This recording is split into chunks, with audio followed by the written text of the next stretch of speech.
अवस्था काय? आज आमच्या एखाद्या ग्रामपंचायतचा माणूस जर असेल, ग्रामपंचायतची निवडणूक जिंकायच्या अगोदर त्याच्याकडे कब्बशा व्यवस्थित नसतात आणि सरपंच झाल्यानंतर त्याच्याकडे प्रचंड संपत्ती असते, गाडी घोडे बंगला वगैरे सगळंच असतं. त्या माणसांनी शिकण्याजोगतं आहे. देशाचा प्रधानमंत्री पण त्याच्याकडे काहीच नाही आहे, शेवटपर्यंत काही नाही, कसली सुविधा त्याने घेतलेली नाहीये. हे मूल्य आहे. मूल्य कसं समजून सांगावं?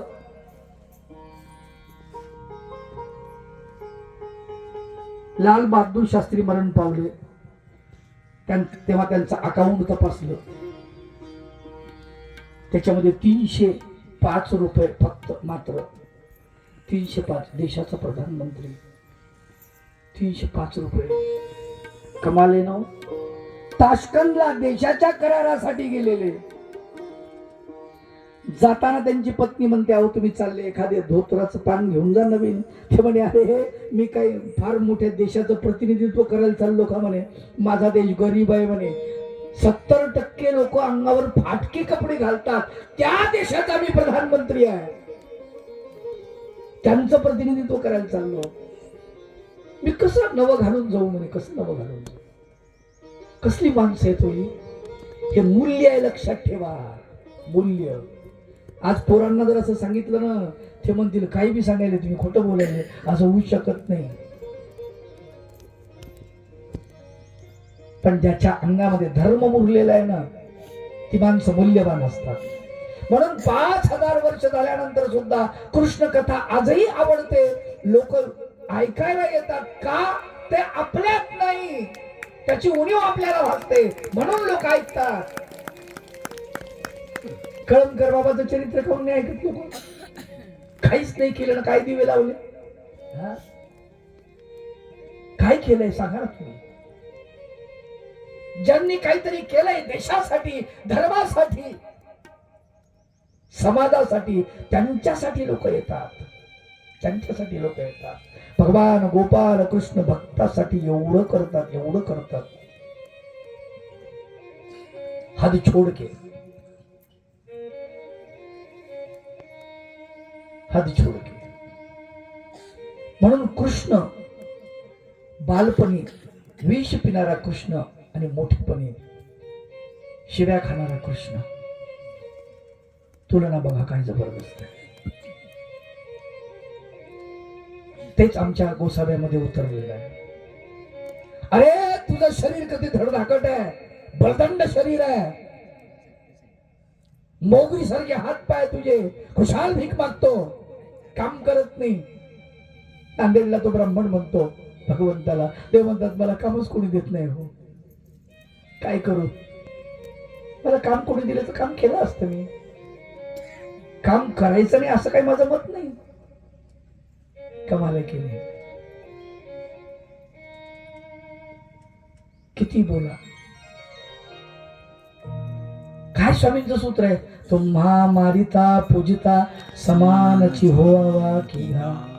कोणी तुमच्यावर वार केला तरी तो, आणि कोणी तुमचं पूजन करायला आला तो, दोन्ही तुम्हाला समान असले पाहिजे. काय तंत्रज्ञान समजून सांगतात भगवंत. किती महत्वाचं तत्वज्ञान समजून सांगतात. आणि हेच कृष्ण भगवंताच्या आचरणात आपल्याला तिथे दिसतं. जे भगवंतानं आपल्याला इथे शिकवलं ना, ते तिथं दिसतं. राजसू यज्ञाच्या प्रसंगी शिशुपाळानं शिव्या द्यायला सुरुवात केली भर सभेमध्ये. बरं असं काही नाही की राजसू यज्ञामध्ये पूजा करायची तर बाबा फक्त भगवंताचीच करा असं काही पांडवांनी ठरवलेलं नव्हतं. पांडव तर सर्व ऋषींना म्हणत होते, 88,000 ऋषीला कोणाला मान द्यायचा बहा अग्रपूजेचा. सर्वानुमते ठरलं की म्हणले महर्षी व्यासांना द्या. व्यासाकडे गेले, म्हणले महाराज तुम्ही सन्मान स्वीकारा, पूजा स्वीकारा, ही आरंभीची पूजा आहे, तुम्ही स्वीकारा. ते म्हटले अरे येडे कशाला माझी पूजा करता? अहो म्हणले याला ब्रह्मचारी माणूस लागतो. ते म्हणले अरे मला माझं लग्न झालं, मला मुलगा आहे, मी ब्रह्मचारी नाही. म्हणले ज्ञानवान लागतो. अरे मी ज्ञानवान पण नाही, माझं पोरगं माझ्यापेक्षा ज्ञानवान आहे. माझी पूजा नका करू. पहा कशी गंमत आहे. सन्मानाचा चेंडू या म्हाताऱ्या माणसानी फेकून दिला. यासाठी आम्हाला कृष्ण कथा ऐकायची. हे मूल्य आहे त्याच्यामध्ये. 5000 वर्षापूर्वीचा म्हातारा किती श्रीमंत आहे. मला सन्मान नको, झुगारून देतो सन्मान.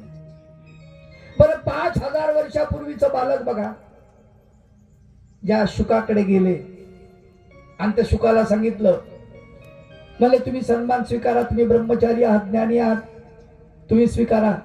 ते म्हणे येडं लागलं का रे तुम्हाला? मी लहान बाळ आहे म्हणे, माझं खेळे कुदायचे वय आहे म्हणे, माझ्याकडे कशाला आले म्हणे तुम्ही? अरे म्हणे तुम्ही ब्रह्मचारी. अरे ब्रह्मचार्याचा बाप तुमच्या मंडपामध्ये पात्रवाळ्या उचलतो रे, त्याच्याकडे जा तुम्ही, माझ्याकडे कशाला? ज्याच्या सानिध्यात तुम्ही आहात तो तुम्हाला कळत नाही, माझ्याकडे येत आहे म्हणे तुम्ही. त्यांनी सांगितलं तिकडे जा. कमाल आहे ना. म्हणजे 5000 वर्षापूर्वीचं बालक सुद्धा किती श्रीमंत आहे. सन्मानाचा चेंडू अंगावर विंचू पडावा असा फेकून दिलाय त्या बालकानं.